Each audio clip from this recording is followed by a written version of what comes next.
बिस्मिल्लाहिर्रहमानिर्रहीम। अस्सलाम वालेकुम डियर स्टूडेंट्स, मैं हूं मिर्ज़ा ज़ुबैर यूसुफ, आपका फिज़िक्स का टीचर। आज हम इंटर पार्ट 1 की फ़िज़िक्स से चैप्टर 4 स्टार्ट करेंगे, जिसका नाम है वर्क एंड एनर्जी। वर्क और एनर्जी दो फिज़िकल क्वांटिटीज़ हैं जिनकी बेसिक्स आप ऑलरेडी स्कूल की फ़िज़िक्स में पढ़ चुके हैं। तो यहाँ हम ज़रा डिटेल से देखेंगे कि वर्क और एनर्जी क्या होती है। इस चैप्टर का जो पहला पोर्शन होगा, जो फर्स्ट हाफ होगा, वो वर्क के बारे में, और जो सेकंड हाफ होगा वो एनर्जी के बारे में होगा। तो पहले हम देखते हैं कि वर्क क्या होती है। सिंपल डेफिनेशन की तरफ फिर चलेंगे, और फिर जो पहला आज का जो टॉपिक है 4.1, जिसका नाम है work done by constant force, उसको हम देखेंगे। तो स्टार्ट करते हैं जी वर्क से। आमतौर पर हम वर्क को कंसीडर करते हैं जी काम करना, ठीक है।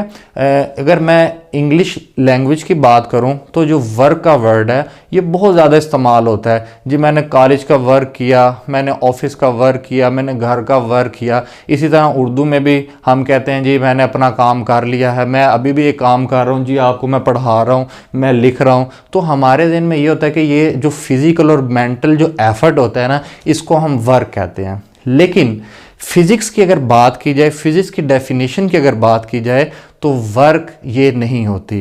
वर्क दो फिज़िकल क्वांटिटीज़ के ऊपर डिपेंड करती है, जो कि हमारे पास है डिस्प्लेसमेंट एंड फोर्स। और वो फोर्स जो डिस्प्लेसमेंट की डायरेक्शन में एक्ट कर रहा होता है, या फोर्स का वो कंपोनेंट जो डिस्प्लेसमेंट की डायरेक्शन में एक्ट कर रहा होता है। तो इसको मज़ीद अच्छे से समझने के लिए हम कुछ एग्जाम्पल्स का सहारा लेते हैं। पहले एग्जाम्पल की तरफ चलते हैं जी। आप देख सकते हैं कि मैं इस वुडन बॉक्स को इस ए पोजीशन से बी पोजीशन की तरफ मूव करवा रहा हूं। तो जो डिस्प्लेसमेंट हो रही है वो ए से बी की तरफ हो रही है, तो जो वर्क हो रहा है वो ए से बी की तरफ हो रहा है। लेकिन अगर आप नोट करें, जो मेरा फोर्स लग रहा है इस वुडन बॉक्स के ऊपर, वो एग्जैक्ट डिस्प्लेसमेंट की डायरेक्शन में नहीं है, बल्कि डिस्प्लेसमेंट के साथ या हॉरिजॉन्टल के साथ एक ख़ास एंगल थीटा के ऊपर फोर्स एक्ट कर रहा है। तो यहाँ पर अगर हम फोर्स को इसके कंपोनेंट्स में रिजॉल्व कर दें, कंपोनेंट्स में डिवाइड कर दें, तो हम देख सकते हैं कि जो इसका हॉरिजॉन्टल कंपोनेंट होगा वो बिल्कुल डिस्प्लेसमेंट की डायरेक्शन में है, और जो इसका वर्टिकल कंपोनेंट होगा वो डिस्प्लेसमेंट से परपेंडिकुलर होगा, जो कि आपके पास एफ साइन थीटा होगा। तो आप ज़रा खुद बताइए, हमारे पास जो वर्क हो रहा है या बॉक्स की जो मूवमेंट हो रही है वो ऊपर की तरफ को है, मीन्स एफ साइन थीटा की तरफ, या इस तरह हॉरिजॉन्टली वो मूव कर रहा है towards the F cos theta. जी हाँ, आपने ठीक सोचा कि हमारे पास जो वर्क हो रहा है वो किसकी वजह से हो रहा है, एफ कॉस थीटा की वजह से। तो हम यहाँ पे कहेंगे कि हमारे पास जो वर्क हो रहा है that is due to the displacement and component of the force in the direction of the displacement. तो यहाँ से मज़ीद हम आगे चलते हैं कुछ और एग्जाम्पल्स की तरफ। अब सेकंड एग्जाम्पल आप देख सकते हैं कि यहाँ पर मैंने डंबल को एक पकड़ा हुआ है, और मैं इस डंबल को पकड़ के बस खड़ा हुआ हूँ। तो इस केस में क्या वर्क होगी, ज़रा सोचिए। जी, वर्क नहीं होगी। क्यों? क्योंकि मैंने डंबल पे फोर्स तो लगाया जिसकी डायरेक्शन अपवर्ड है, लेकिन there is no displacement, that's why in this case work will be zero. Next example की तरफ चलते हैं। यहाँ पर मैं डंबल को पकड़ के मूव कर रहा हूँ, ठीक है। अब जब मैं डंबल को पकड़ के मूव करूँगा तो डिस्प्लेसमेंट भी होगी, और मैंने डंबल को पकड़ा, ऊपर को फोर्स लगाया तो फोर्स भी हो गया। तो फिर आपके ज़हन में तो ये होगा जी यहाँ पर वर्क होगी, लेकिन इस केस में भी वर्क नहीं होगी। उसकी रीज़न क्या है कि हमने जब कंपोनेंट ऑफ फोर्स की बात की थी तो वहाँ पर हमारे पास कॉस थीटा फंक्शन इन्वॉल्व हो गया था। ये जो थीटा होता है ना, इसको हमने बड़े गौर से देखना होता है, बाज़ औक़ात इसकी वजह से हमारा जो आंसर होता है वो गलत आ जाता है। तो यहाँ पर भी यही मसला होगा कि इस केस में भी वर्क ज़ीरो होगी। रीज़न, क्योंकि हमारे पास यहाँ पर जो फोर्स लग रहा है डंबल पर वो अपवर्ड है, लेकिन जो डिस्प्लेसमेंट हो रही है वो आपके पास उससे बिल्कुल परपेंडिकुलर हो रही है। तो फोर्स और डिस्प्लेसमेंट दोनों एक दूसरे से इस तरीके से परपेंडिकुलर हैं। तो परपेंडिकुलर होने की वजह से हमारे पास यहाँ पर cos 90 आएगा, और and cos 90 is equal to 0। तो आपके पास जो वर्क होगी दैट विल बी 0। मजीद एग्जाम्पल्स की तरफ चलते हैं जी। अब इस एग्जाम्पल में मैंने इस बाल को पकड़ा है और एकदम से मैंने इसको ड्रॉप कर दिया है।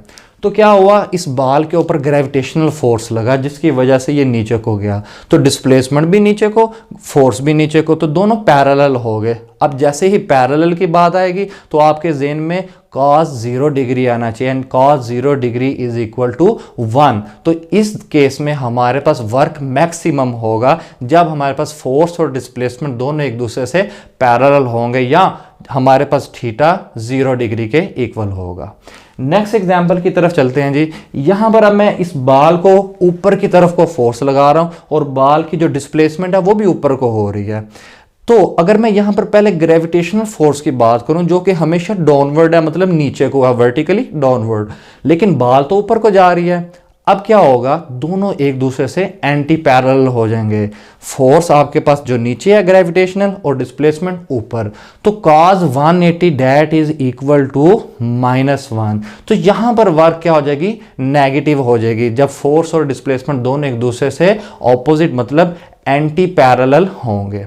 अच्छा, अब यहां पर अगर आप नोट करें, जो मैंने फोर्स अप्लाई किया उसकी डायरेक्शन तो अपवर्ड है, ठीक है, और जो डिस्प्लेसमेंट है वो भी अपवर्ड है। तो अगर यहां पर मैं अपने जो अप्लाइड फोर्स की बात कर दूं तो हमारे पास यहां पर वर्क पॉजिटिव होगी due to my applied force on that ball. लेकिन जब मैं ग्रेविटेशनल फोर्स की बात करता हूं तो वहां पर मेरे पास जो वर्क है वो नेगेटिव हो जाती है। तो हमारे पास यहां से हमें ये चीज हमें लगती है कि जो वर्क होती है वो डिपेंड कर रही होती है type of force.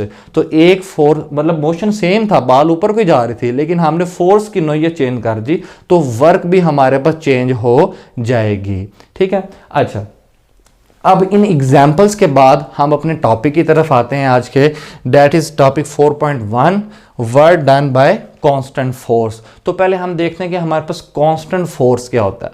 Force is a vector quantity जिसके पास मैग्नीट्यूड भी होता है और डायरेक्शन भी होती है।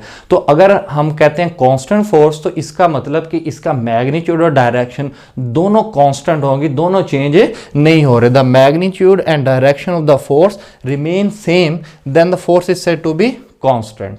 अब ये जो टॉपिक है हमारे पास, ये बड़ी एक सिंपल एग्जांपल है वर्क को समझने की, क्योंकि हमारे पास यहाँ पर फोर्स क्या है, कांस्टेंट है। लेकिन इससे आगे जो दो टॉपिक्स हैं 4.2 एंड 4.3, 4.2 में हमारे पास जो फोर्स है वो वेरिएबल हो जाएगा, और जो 4.3 है उसमें हमारे पास ग्रेविटेशनल फोर्स आ जाएगा। तो मैंने अभी आपको बताया कि वर्क डिपेंड कर रही होती है टाइप ऑफ फोर्स के ऊपर।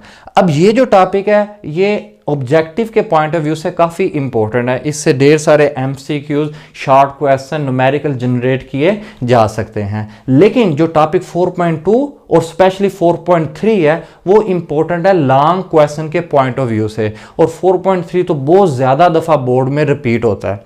Work done by a gravitational field, उनकी तरफ भी चलेंगे। फिलहाल हम ज़रा इसको देखते हैं जी। Work done by a constant force.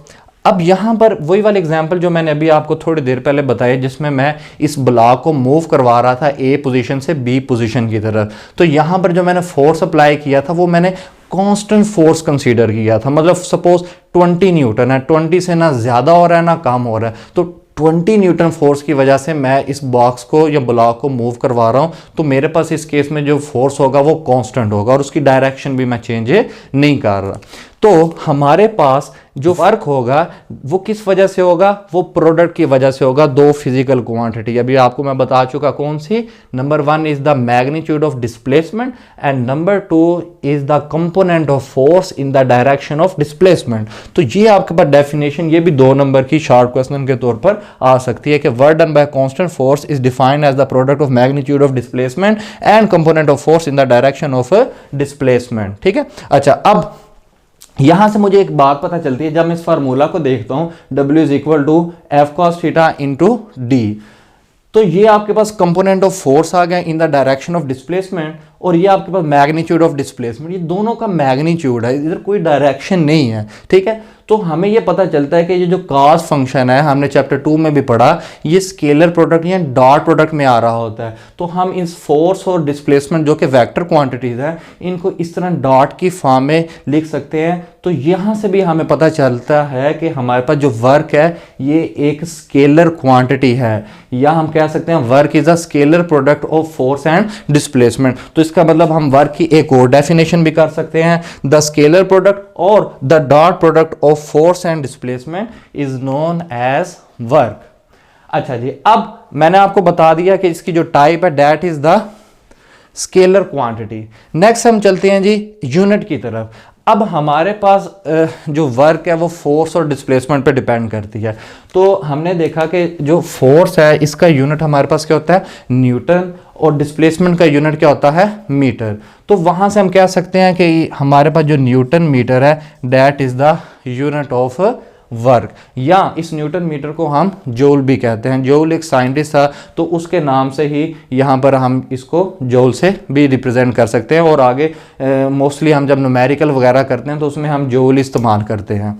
अच्छा जी, अब ये जो डेफिनेशन ऑफ जूल आपको लिखी हुई नज़र आ रही है, ये भी बोर्ड में 2 नंबर के शॉर्ट क्वेश्चन के तौर पर आई हुई है, तो इसलिए फिर मैंने सोचा कि इसको भी साथ ही यहाँ पर लिख दूँ ताकि आप इसको अच्छे से याद कर लें। अच्छा, अब एक जूल जब भी हमने किसी यूनिट को डिफाइन करना होता है लाइक 1 जूल, तो हम उसके जो फार्मूला होता है ना उसको देखते हैं, और उसमें जितनी क्वांटिटीज होते हैं ना उसको हम 1 कंसीडर कर लेते हैं। सपोज यहाँ पर मैं कहता हूँ कि जो वर्क है मेरे पास है वो कितनी है जी, 1 जूल, और फोर्स मेरे पास कितना है जी, 1 न्यूटन, और डिस्प्लेसमेंट मेरे पास कितनी है जी, 1 मीटर। तो मेरे पास फिर 1 जूल को हम जब मैं डिफाइन करूंगा किस तरह से, अगर मैं एक बॉडी या मैस के ऊपर फोर्स लगाऊं 1 न्यूटन, और उस फोर्स की वजह से बॉडी डिस्टेंस ट्रेवल करे कितना, 1 मीटर, तो उस सिचुएशन में हमारे पास जो वर्क होगी that will be equal to 1 joule. तो यही चीज इधर आपने इंग्लिश में लिख देनी है, when 1 newton force acts on a body and body covers the distance of 1 metre in the direction of force. यहां पर भी वही बात आ गई कि जो आपके पास जो डिस्टेंस कवर किया गया है वो फोर्स की डायरेक्शन के अंदर होना चाहिए। The work done is said to be 1 joule. तो बेटा ये तरीका आपने याद रखना है, कभी भी किसी यूनिट को आपने डिफाइन करना है जो कि डिराइव्ड यूनिट हो, तो आपने उसका फार्मूला पहले लिख लेना, उसमें जितनी क्वांटिटीज होंगी वो 1 यूनिट के इक्वल कंसीडर कर लेनी है, तो फिर उसको आपने इस तरह से इंग्लिश में डिफाइन कर देना है। नेक्स्ट हमारे पास है डायमेंशन ऑफ वर्क। अब हमने चैप्टर 1 के अंदर डायमेंशंस फाइंड करना सीखी थी। हमने देखा कि हमारे पास अभी तक मैस, लेंथ और टाइम, ये 3 डायमेंशन बार बार आ रही हैं, और यही आगे आएंगे इस फर्स्ट ईयर की किताब की हद तक जो कि मोशन से रिलेटेड है। तो यहाँ पर हमारे पास ये जो ml/t², ये किस तरह आया, अगर हम देखें कि हमारे पास जो न्यूटन होता है that is equal to 1 newton is equal to kilogram metre per second square, और जो डिस्प्लेसमेंट होते हैं इसका यूनिट हमारे पास क्या होता है, मीटर। तो अगर मीटर यहां पर लें तो ये आपके पास बन जाएगा मीटर स्क्वायर। तो इस यूनिट से आप ये डायमेंशन निकाल सकते हो। किलोग्राम की जगह हमने एम पुट कर दिया, मीटर स्क्वायर की जगह एल स्क्वायर आ गया, और जो सेकेंड पर स्क्वायर है यहाँ पर आपके पास टाइम का या टी पर स्क्वायर आ जाएगा, और यहाँ पर जो आपने ये स्क्वायर ब्रैकेट्स हैं ये लाजमी लगानी है डायमेंशन के लिए। अच्छा, मज़े की बात, आप पीछे चैप्टर 2 के अंदर एक टॉपिक पढ़ के आए थे टॉर्क, जो कि बराबर था आर और एफ की क्रॉस प्रोडक्ट के, उसका यूनिट भी न्यूटन और मीटर आ रहा था, और उसकी डायमेंशन भी यही आ रही थी ml/t²। तो ये भी MCQs में पूछा गया है पास्ट पेपर्स में, तो इस वजह से ये भी मैंने यहाँ पर लिख दिया कि इसकी डायमेंशन वर्क की सेम होती है एज लाइक अ टॉर्क। अच्छा जी, अब हम चलते हैं कुछ स्पेशल केसेस की तरफ। ये जो स्पेशल केसेस हैं इस टॉपिक के बिल्कुल लास्ट में उसने रेड पॉइंट्स में लिख दिए हुए हैं। ये बेसिकली आपने जितनी अभी डिस्कशन आपके साथ मैंने की, जो एग्जांपल्स मैंने बताई, ये उन्हीं का खुलासा है जो कि MCQs में बहुत आता है, जिसमें हमारे पास लिखा गया है कि जो थीटा है ना, अगर वो 90 से कम हो, मतलब 0 और 90 से पहले 0 से अब हमारे पास यहाँ पर कुछ स्पेशल केसेस हैं जो कि आपके इस टॉपिक के बिल्कुल लास्ट में लिखे हुए हैं रेड पॉइंट्स में। तो ये बड़े इंपॉर्टेंट है MCQs के पॉइंट ऑफ व्यू से। तो स्टार्ट करते हैं जी। पहला पॉइंट क्या जी, हमारे पास अगर थीटा 90 से छोटा हो तो उस सिचुएशन में हमारे पास वर्क हमेशा पॉजिटिव होगी, 0 से लेके 89 तक, 90 पे नहीं, क्योंकि अगर आपके पास थीटा 90 हो जाएगा तो cos 90 that will be equal to 0, आपके पास वर्क मिनिमम मतलब 0 हो जाएगी। अच्छा, अगर आपके पास जो थीटा है वो 90 से बड़ा हो जाए और 180 से छोटा या 180 के बराबर भी हो जाए तो आपके पास जो कॉस फंक्शन होता है वो नेगेटिव आंसर देता है, मतलब आपके पास जो वर्क होगी that will be negative. Next आपके पास थीटा अगर 0 डिग्री हो और कॉस 0 डिग्री आपके पास 1 के इक्वल होता है, इन this case the work done is maximum.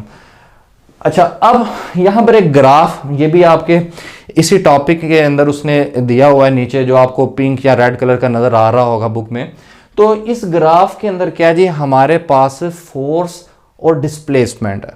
Force को उसने अलोंग वाई एक्सिस और जो डिस्टेंस या डिस्प्लेसमेंट है वो अलोंग एक्स एक्सिस उसने लिया हुआ है। अब यहां पर हमारे पास फोर्स कांस्टेंट है, तो फोर्स कांस्टेंट अगर हो, सपोज मैं कहता हूं कि मेरे पास जो जब डिस्प्लेसमेंट 0 थी तो फोर्स मेरे पास था जी 10 न्यूटन। अब डिस्प्लेसमेंट मेरे पास बढ़ती जा रही है, डिस्प्लेसमेंट मेरे पास हो गया जी 2 मीटर, अभी भी फोर्स 10 न्यूटन होगा। फिर मैंने डिस्प्लेसमेंट कर दी 4 metre, 6 metre, 8 metre, 10 metre, 12 metre और 14 मीटर। ठीक है, अब यहां पर मैं डिस्प्लेसमेंट बढ़ाता जा रहा हूं तो मैं देख रहा हूं कि मेरे पास जो फोर्स है वो कांस्टेंट है, फोर्स चेंज नहीं हो रहा है। यहां भी 10 न्यूटन है, इस पॉइंट पर भी 10 है, इस पॉइंट पर भी 10 न्यूटन, हर पॉइंट पर फोर्स आपके पास क्या होगा, 10 न्यूटन होगा। तो अगर मैं बात करूं जी, ये जो पॉइंट आपके पास जहां पर डिस्प्लेसमेंट आपके पास कितनी होगी है 12 मीटर, और यहां पर भी फोर्स आपके पास कितना होगा जी 10 न्यूटन। तो आप इस ग्राफ की मदद से वर्क फाइंड आउट कर सकते हैं। वो किस तरह, ये जो आपको हॉरिजॉन्टल स्ट्रेट लाइन, अगर मैं इन पॉइंट्स को मिलाऊं तो मेरे पास एक हॉरिजॉन्टल स्ट्रेट लाइन आ रही है। ये किस केस में होगा, जिस टाइम हमारे पास फोर्स कांस्टेंट होगा। तो अगर मैं इसका इस कर्व के नीचे अगर एरिया ड्रा करूं तो मुझे पता चलता है कि ये जो मेरे पास एरिया होगा, जिसको मैं थोड़ा सा यहां पर शेडेड कर देता हूं, that area will be equal to the area of rectangle। ठीक है, और एक रेक्टेंगल का एरिया मालूम करना बहुत आसान है, उसकी दो साइड्स को मल्टीप्लाई कर दें, उसकी जो बेस है उसको उसके परपेंडिकुलर के साथ मल्टीप्लाई कर दें, मतलब लेंथ इनटू विड्थ, तो आपके पास उसका एरिया आ जाता है। तो मैं ये जो एरिया अंडर द ग्राफ है, जो रेड लाइन लगाई है, इसके नीचे वाला जो एरिया वो फाइंड आउट करता हूं, तो वो किस तरह से आएगा कि अगर मैं इस ओ पी साइड को मल्टीप्लाई कर दूं ओ आर साइड से, ये मैंने खुद से नाम रखे हैं, बुक में भी यही लेबलिंग उसने किया, इस पॉइंट को ओ का है, ये पी है, ये क्यू है, और ये पॉइंट क्या आपके पास आर है। तो ओ पी को मल्टीप्लाई कर दूं ओ आर के साथ, तो आपके पास O P multiply by O R, इस साइड पर यहां से यहां तक ये क्या आ रहा है जी, फोर्स आ रहा है, और यहां से यहां तक आपके पास क्या है, डिस्प्लेसमेंट है। तो फोर्स इंटू डिस्प्लेसमेंट, ये क्या हो जाएगा आपके पास, वर्क है। तो यहां से हमें ये पता चला कि जो एरिया हमारे पास है that is equal to the work. और ये कौन सा area, area under the work displacement curve. यहां पर स्ट्रेट लाइन है लेकिन कर्व भी हो सकती है। जो नेक्स्ट टॉपिक हमारे पास लॉन्ग क्वेश्चन है उसमें ये स्ट्रेट लाइन ही होगी बल्कि एक कर्व होगी, तो इसलिए यहां पर मैंने ये लिखा है जी वर्क डिस्प्लेसमेंट कर्व, लेकिन इस केस में आप देख सकते हैं ये हॉरिजॉन्टल स्ट्रेट लाइन है। अच्छा, अब अगर मैं यहां पर वैल्यू निकालना चाहूँ वर्क की, वो कितनी होगी। सपोज मैंने कहा कि मेरे पास 10 न्यूटन फोर्स है, ठीक है, ये आपके पास आ गया जी 10 न्यूटन फोर्स मल्टीप्लाई बाय जो डिस्प्लेसमेंट है डैट इज इक्वल टू, इसके इस पॉइंट के नीचे डैट इज 12 मीटर। तो 10 को मैं मल्टीप्लाई करता हूं जी किसके साथ, 12 मीटर के साथ, तो मेरे पास जो वर्क होगी that will be equal to 120 newton metre, या आप जूल भी लिख सकते हैं, that work will equal to 120 joule. अच्छा, अब एक और एमसीक्यू जो बोर्ड में आया हुआ है वो क्या है कि हमारे पास जो 1 जूल होता है ना बेटा, दैट इज इक्वल टू 10⁻⁷ अर्ज।